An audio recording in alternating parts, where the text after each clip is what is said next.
എല്ലാവർക്കും സ്വാഗതം. ഈ ഒരു വീഡിയോ എന്ന് വെച്ചാൽ ഈ ഒരു ടെസ്റ്റിൻ്റെ തന്നെ LDC 2025 ലക്ഷ്യപ്പുറത്തിറക്കി ഈ ഒരു ടെസ്റ്റിൻ്റെ ഡീറ്റെയിൽ ആയിട്ടുള്ള റിവ്യൂ ഇടുമെന്ന് ഒരാൾ ചോദിച്ചിട്ടുണ്ടായിരുന്നു. അപ്പോൾ ആ വീഡിയോ ആണ് കേട്ടോ. ചോദിച്ചിട്ട് കുറച്ച് ദിവസമായി, ക്ഷമിക്കണം. കാരണം ഈ ഒരു ടെസ്റ്റ് ഒന്ന് അനലൈസ് ചെയ്താൽ മാത്രമേ ഏതൊക്കെ രീതിയിൽ ഇതൊന്ന് ഡെവലപ്പ് ചെയ്തിട്ടുണ്ട് അല്ലെങ്കിൽ ഇതിനകത്ത് SCRT NCRT ഫാക്ട് ഉണ്ടോ എന്ന് അറിയാൻ പറ്റുള്ളൂ. അതുകൊണ്ടാണ് ലേറ്റായത്. നമുക്കറിയാം എക്സാമിനൊന്നും അധികം സമയമില്ല. നിങ്ങൾക്ക് വാങ്ങിക്കാൻ അത്യാവശ്യമുള്ളവർ കാണും. സോറി. നമുക്ക് നോക്കാം. ഇതിനെക്കുറിച്ച് പറയുകയാണെങ്കിൽ ഞാൻ അന്ന് പറഞ്ഞ പോലെ തന്നെ നല്ല ടെസ്റ്റ് തന്നെയാണ്. SCRT ഫാക്റ്റും ഉണ്ട്, NCRT ഫാക്റ്റും ഉണ്ട്. പിന്നെ നമ്മൾ പുതിയ SCRT ആഡഡ് ആണോ എന്ന് ചോദിച്ചാൽ ജോഗ്രഫിയിലുള്ള സെക്ഷൻസൊക്കെ ഇതിനകത്ത് ആഡഡ് ആണ്. ജോഗ്രഫി അതുപോലെ തന്നെ ഇതിനകത്ത് NCRT ഉണ്ടോ എന്ന് എനിക്ക് ആദ്യം ഡൗട്ട് ഉണ്ടായിരുന്നു. എന്നാൽ മറ്റേ സന്താൾ കലാപത്തിനൊക്കെ നമുക്ക് ഇടയ്ക്കൊരു ക്വസ്റ്റ്യൻ ചോദിച്ചാൽ ദാമിൻ ഹോക്ക് എന്ന് പറഞ്ഞൊക്കെ ആ ഒരു ക്വസ്റ്റ്യനൊക്കെ NCRT എന്ന് വന്ന ടെസ്റ്റ് +1 +2 ടെക്സ്റ്റ് ബുക്കിൽ നിന്ന് വന്നൊരു ക്വസ്റ്റ്യനാണ്. അതെല്ലാം ഇതിൽ ഡീറ്റെയിൽ ആയിട്ടുണ്ട്. അപ്പോൾ എനിക്ക് മനസ്സിലായി NCRT അല്ലെങ്കിലും ഉണ്ട്. NCRT ടെസ്റ്റ് എൻ്റെ ഉള്ളതുകൊണ്ട് എനിക്കറിയാം NCRT ഫാക്ട്സ് ഒക്കെ ഉണ്ട്. എന്നാൽ പുതിയ NCRT ഉണ്ടോയെന്ന് ചോദിച്ചാൽ SCRT ഉണ്ടോയെന്ന് ചോദിച്ചാൽ 9ാം ക്ലാസ്സിൻ്റെ ആ ഒരു ജോഗ്രഫി രീതിയൊക്കെ, ജോഗ്രഫിയിൽ ആ ഒരു പാട്ടൊക്കെ നല്ല ഡീറ്റെയിൽ ആയിട്ട് കൊടുത്തിട്ടുണ്ട്. ബാക്കി ടെസ്റ്റൊന്നും ഞാൻ കണ്ടിട്ടില്ല. പുതിയ 7ാം ക്ലാസ്സിൻ്റെ ടെസ്റ്റ് 9ൻ്റെ സയൻസ് സബ്ജക്റ്റൊന്നും ഞാൻ കണ്ടിട്ടില്ല.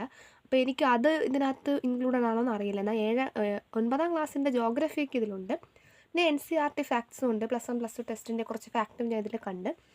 പിന്നെ ഇതിനെക്കുറിച്ച് പറയുകയാണെങ്കിൽ അഡീഷണലി ഒരുപാട് വിവരങ്ങൾ ഇവർ ആഡ് ചെയ്തിട്ടുണ്ട്. പിന്നെ ആദ്യം നമുക്ക് കുറച്ചുകൂടെ ഒന്ന് നമ്മളെ തൃപ്തിപ്പെടുത്തുന്നത് ഈ ഒരു ക്വസ്റ്റ്യൻസാണ്. എനിക്കൊന്ന് UPSC ക്വസ്റ്റ്യൻ ആണോ എന്ന് എനിക്കറിയില്ല.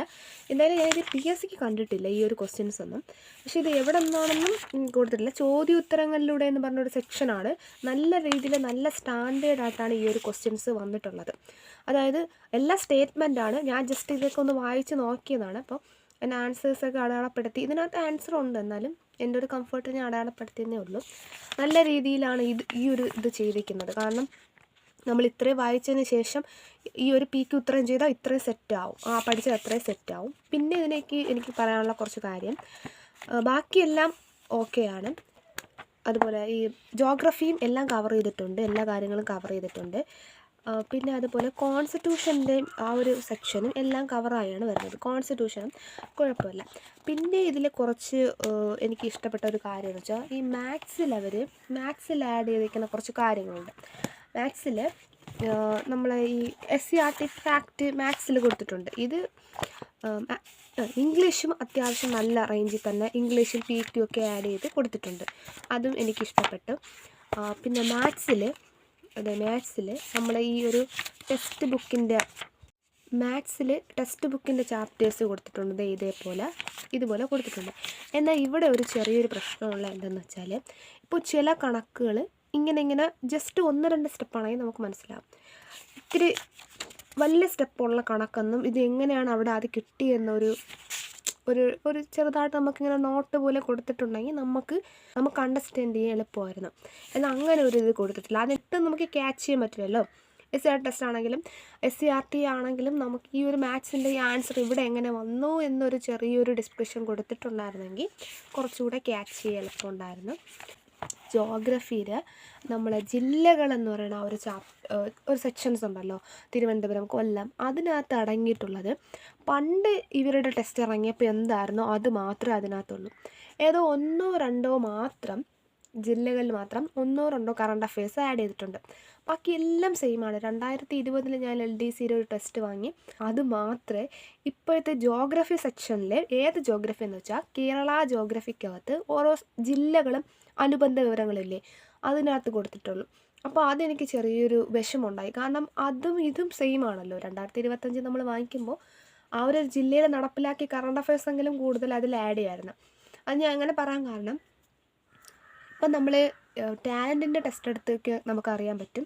ടാലൻറ്റ് ഓരോ ജില്ലകളും അനുബന്ധ വിവരങ്ങളിൽ ഓരോ ജില്ലകളിലെ അനുബന്ധ വിവരങ്ങൾ കൊടുക്കുന്നതിനൊപ്പം കറണ്ട് അഫയേഴ്സും ഒരു 2 പേജോളം തന്നെ കറണ്ട് അഫയേഴ്സും കൊടുക്കുന്നുണ്ട്. ആ ജില്ലയിൽ നടപ്പിലാക്കുന്ന കറണ്ട് അഫയേഴ്സ്, പദ്ധതികൾ, ആ ജില്ലയിൽ നടപ്പിലാക്കുന്ന പദ്ധതി, അല്ലെങ്കിൽ ആ ജില്ല എന്തെങ്കിലും വേദിയായിട്ടുണ്ടോ, അങ്ങനെയുള്ള കാര്യങ്ങളൊക്കെ അതിൽ തന്നെ കൊടുത്തിട്ടുണ്ട്. എന്നാൽ അത് വെച്ച് ലക്ഷ്യത നമ്മൾ നോക്കുകയാണെങ്കിൽ നേരത്തെ ടെസ്റ്റിൽ എന്തുണ്ടോ അത് തന്നെ ചില ജില്ലകളിലൊക്കെ അതേ കോപ്പി പേസ്റ്റ്. ഞാൻ വിചാരിച്ചു ഇതിനേക്കാളും നമ്മൾ 2024 എഴുതി വെച്ച് പഠിച്ചാൽ പോരെ, അങ്ങനെ ഒരു ചിന്ത എനിക്ക് വന്നു. അത് മതി.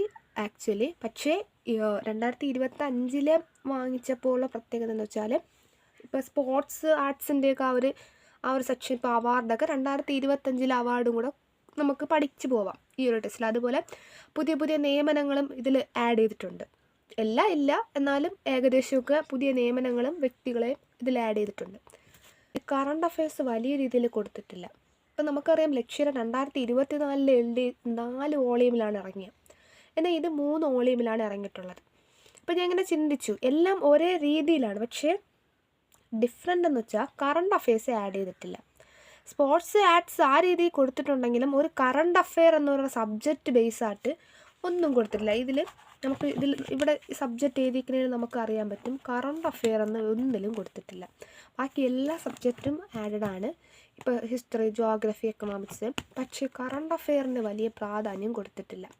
ഈവൻറ്റ്, ഫുട്ബോൾ, അങ്ങനെ എന്തെങ്കിലും സ്പോർട്സ് റിലേറ്റഡ് ആയിട്ടുള്ള കാര്യങ്ങൾ പഠിക്കുകയാണെങ്കിലും 2025 കൂടെ ചില കാര്യങ്ങളിൽ ആഡ് ചെയ്തിട്ടുണ്ട്. പിന്നെ ഈ 2025 നമുക്ക് പൂർണ്ണമായിട്ട് പറയാൻ പറ്റില്ല, കാരണം 2025 ജനുവരി ഫെബ്രുവരി ഒക്കെ ആയപ്പോഴാണ് ഈ ഒരു ടെസ്റ്റ് അച്ചടിച്ച് തുടങ്ങിയെന്ന് തോന്നുന്നത്. അതുകൊണ്ട് അതിന് ശേഷം ഇങ്ങോട്ടുള്ള കാര്യങ്ങളൊന്നും ഇതിൽ വരാൻ ചാൻസ് ഇല്ല, വരാനും പറ്റില്ല.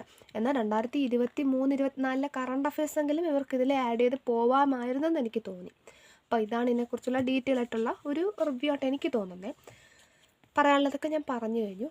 പിന്നെ നിങ്ങൾ വാങ്ങിക്കേണ്ടതും യൂസ് ചെയ്യേണ്ടതൊക്കെ നിങ്ങളുടെ ഇഷ്ടമാണ്. കാരണം ഇപ്പോൾ ഇത് തന്നെ വാങ്ങിക്കണം എന്നില്ല. കാരണം 2024 ഒരു LD ടെസ്റ്റ് ഉണ്ടെങ്കിൽ അത് തന്നെ ധാരാളമാണ് എന്ന് എനിക്ക് പറയാനുള്ളൂ.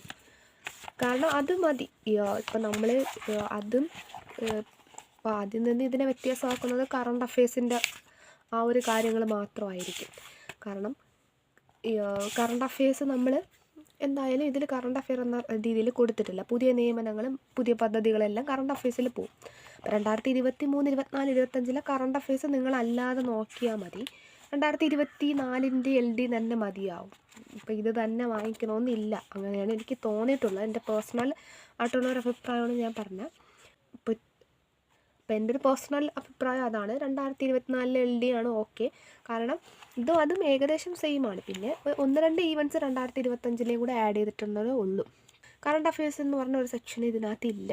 പുതിയ SCERT ആഡഡ് ആണ്, NCERT ഉണ്ട്. അങ്ങനെ ആയിരിക്കും 2024 അവർ LD ഇറക്കിയിട്ടുള്ളത്. എന്നാൽ അതിൽ നിന്ന് നോക്കുകയാണെങ്കിൽ ഇതിൽ കറണ്ട് അഫയേഴ്സ് ആഡ് ചെയ്തിട്ടില്ല. എന്നാൽ 1-2 കറണ്ട് അഫയേഴ്സ് ഉണ്ട്, അല്ലാതെ കറണ്ട് അഫയേഴ്സ് എന്നൊരു സെക്ഷൻ ഇതിനകത്തില്ല. അപ്പോൾ എന്തുകൊണ്ടും ബെറ്റർ അതായിരിക്കും. വാങ്ങിച്ചാലും നമ്മൾ ഇത് വാങ്ങുകയാണെന്നുണ്ടെങ്കിൽ ഇത് നമ്മൾ പഠിച്ചതിന് ശേഷം കറണ്ട് അഫയേഴ്സ് നമ്മൾ പ്രത്യേകം പഠിക്കേണ്ടി വരും. അപ്പോൾ ഇതാണ് ഇതിനെക്കുറിച്ചുള്ള ഡീറ്റെയിൽ ആയിട്ടുള്ളൊരു റിവ്യൂ.